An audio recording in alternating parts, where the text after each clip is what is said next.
Hello বন্ধুরা, আমার এই ছোট্ট চ্যানেলে আপনাদেরকে অনেক অনেক স্বাগত। সবাই কেমন আছেন? আশা করছি সবাই খুব ভালো আছেন।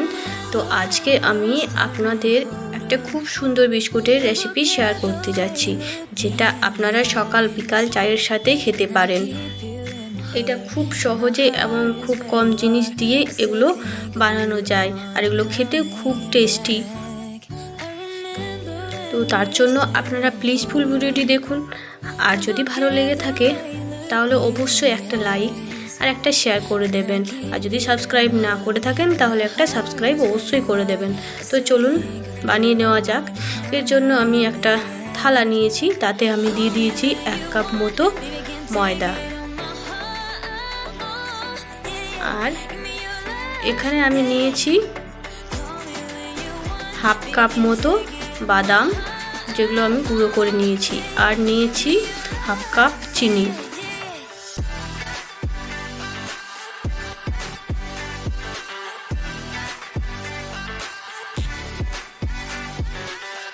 আর সামান্য একটু নুন, আর নিয়েছি কিছুটা নারকেল কোড়া, এটাতে বিস্কুটের টেস্টটা একটু ভালো লাগবে। এরপর আমি সবকটা জিনিস দিয়ে হাতের সাহায্যে ভালো করে মিশিয়ে নেব।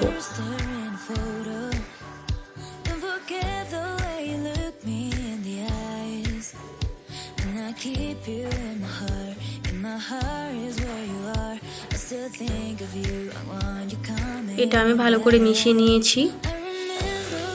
এরপর আমি এর মধ্যে দিয়ে দেব একটা বড় চামচের 1 চামচ সাদা তেল। এরপর তেলটা দিয়ে আমি ভালো করে আবারও মিশিয়ে নেব হাতের সাহায্যে। খুব সুন্দরভাবে এটা মিশিয়ে নিতে হবে কিছু সময় ধরে, তাহলে বিস্কুটগুলো খেতে খুব মুচমুচে হবে। এটা যত ভালো করে মাখাটা হবে তত ভালো করে বিস্কুটগুলো তৈরি হবে। একটু ধৈর্য সহকারে এটা কিছু সময় ধরে মাখতে হবে। তো এটা আমি কিছুক্ষণ ধরে হাতের সাহায্যে এইভাবে মেখে নিয়েছি।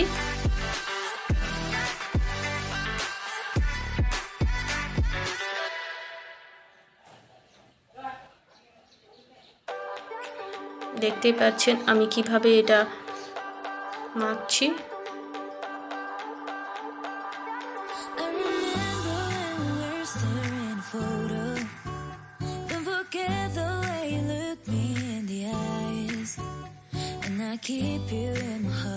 তো আমার এটা মাখাটা রেডি হয়ে গেছে। এভাবে আমি মুঠো করে নিয়ে দেখে বুঝে যাব, যদি এরকম মুঠো হয় তাহলে জানবেন এটা মাখাটা হয়ে গেছে। এরপর আমি একটু একটু জল দিয়ে এটার একটা ডো বানিয়ে নেব।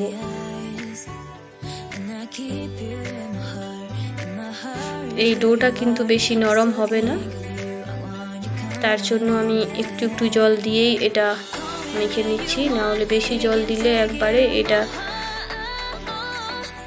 নরম হয়ে যাবে। তো এই দেখুন, দেখতে পাচ্ছেন আমার ডোটা একটু শক্ত শক্ত করেই মেখেছি।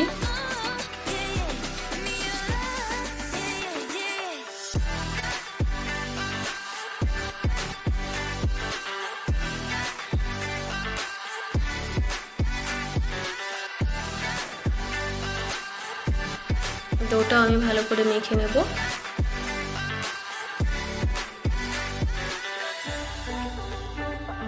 ডোটা মাখা হয়ে গেলে এটা থেকে আমি 2টো লেচি কেটে নেব বড় বড়।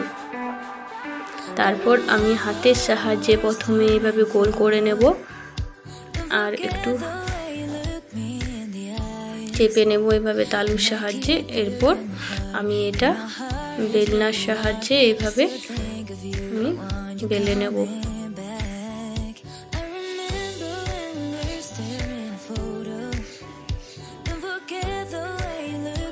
এটা বেশি পাতলা বেলবো না, আবার বেশি পুরোও বেলবো না।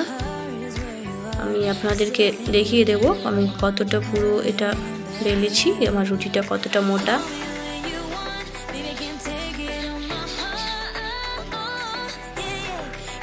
দেখতেই পাচ্ছেন। এরপর আমি চৌকো করে এটা কেটে নেব। তার জন্য চারদিকটা একটু একটু করে এভাবে আমি প্রথমে দু সাইডে কেটেছি।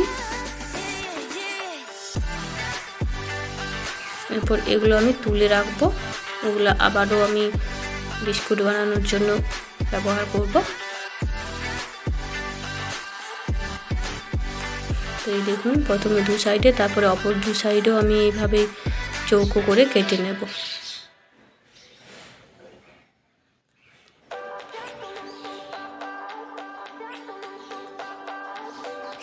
এইভাবে আমি প্রথমে চৌকো করে কেটে নিয়েছি।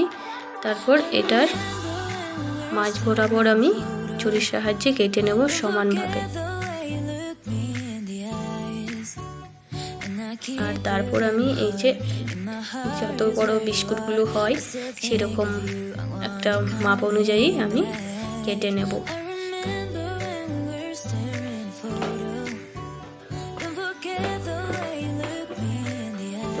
দেখতে পাচ্ছেন আমার বিস্কুটের সাইজগুলো এত বড় করে রেখেছি। এরপর আমি এই বিস্কুটগুলোর মধ্যে একটা ডিজাইন বানিয়ে নেব। তার জন্য এই যে ছুরিটা আমি নিয়েছিলাম, এই ছুরিটার উল্টো সাইডটাতে এইভাবে আমি কোনাকুনি এইভাবে আমি একটু চেপে চেপে দাগ কেটে নেব। এই দেখুন, দেখতেই পাচ্ছেন বিস্কুটটা কত সুন্দর একটা ডিজাইন তৈরি হয়ে গেল।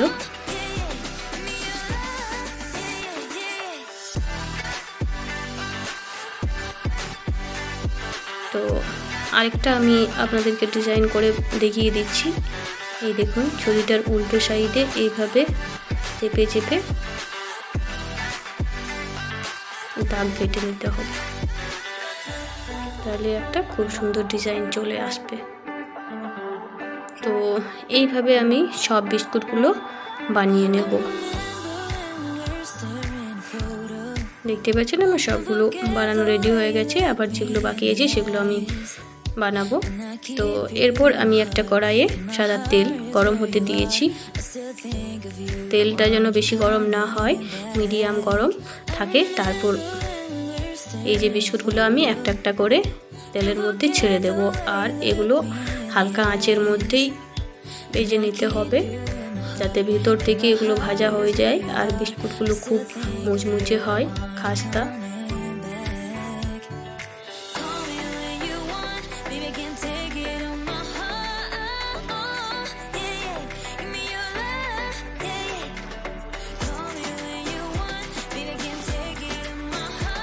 এই দেখুন, এভাবে আমি ব্রাউন কালার মতো করে বিস্কুটগুলো সব ভেজে নিয়েছি।